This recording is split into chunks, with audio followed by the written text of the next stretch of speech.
Sup, nerds? I believe that means hi and welcome to the after show for Attack on Madison, a Seven Wonders one-shot that we did at the very last minute. We decided like about 10 minutes before we started the call. Yeah. So I was tempted to kill Kara at the end there and change it up because I always go tragic. I was like, maybe I should change it up. Maybe I should kill Kara. That's what we thought you were doing.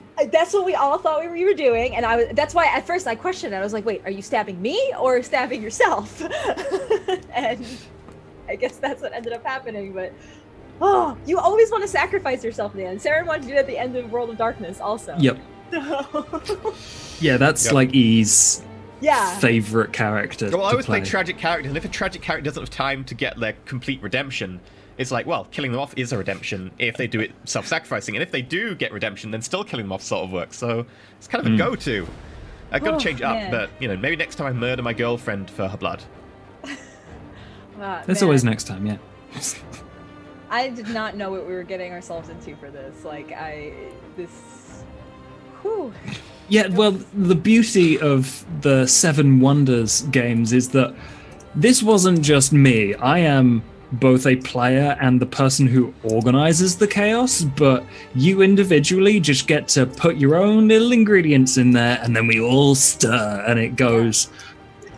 It can never go in a direction you anticipate. Like, there was another one of this called Nemesis 382, which was all about going into a black hole with a hard sci-fi theme and a bunch of scientists. And at the beginning, we were like, yeah, let's go explore. And at the end, we were like, everything's awesome. It was so good. At the beginning of this, we were quite campy metal. Like, everyone was like, yeah, we're just badasses and stuff. And then at the end, we were like, oh, God, we're terrible people. Yeah.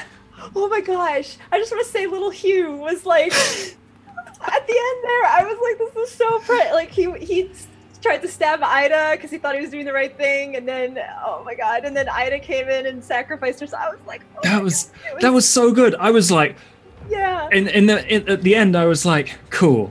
It would make sense for Hugh to kill his idol. And I was like, oh shit, what's Little Red Dog going to do for the next half an hour? And then she was like, don't worry, I've got this. Just stab me in the eye, silly. Yeah. Oh, man. Yeah. I was tempted, if we'd had more time, I would have got the eye from Lilia and used the book for flesh crafting to give it to... And then she could have Lilia's eye. Yeah. I think I rather enjoyed just like sprinkling little actual World of Darkness vampire lore into there. Yeah. And see what you used. Yeah, it's kind of fun. Oh, yeah. It was hard for me in some ways to write my own story for Kara. I was like, oh, what do I do? What are we gonna have? But it was cool. Like I don't know. I liked Kara took on like a leadership role there.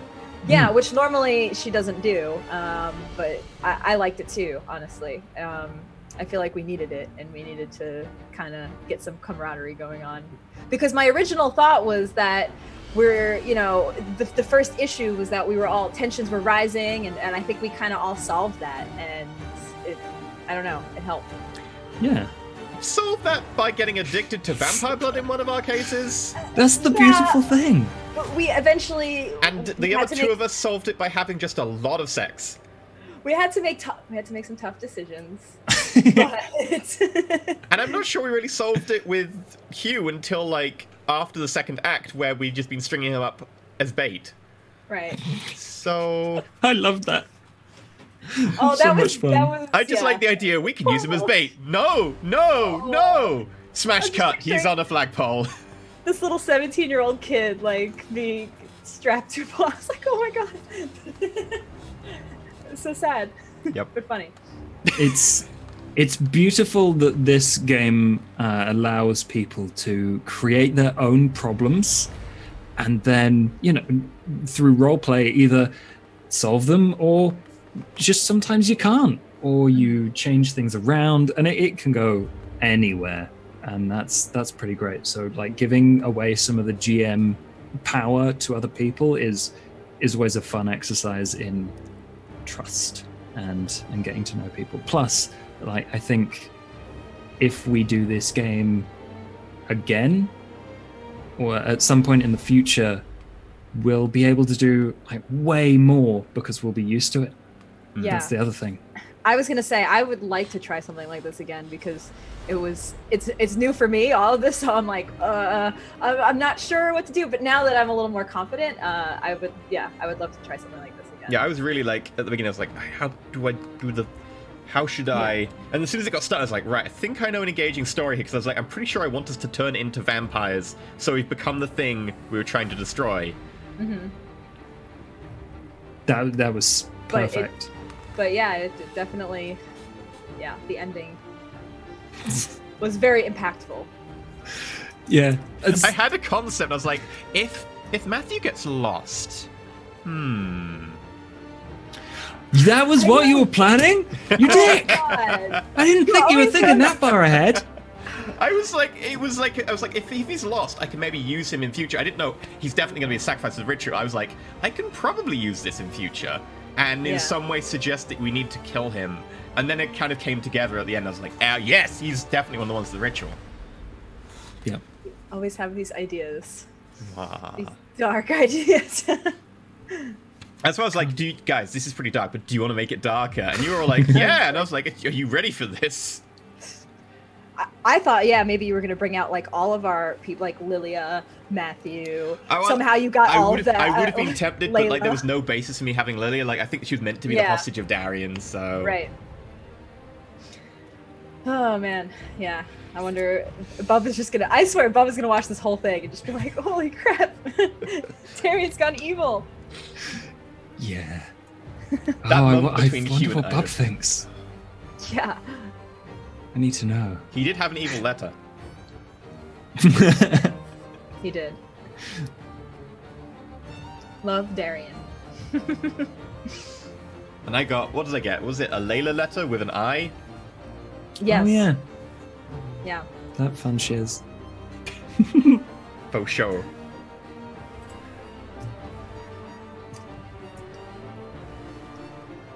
That was interesting. Yeah. Oh wait, what about the questions that we had?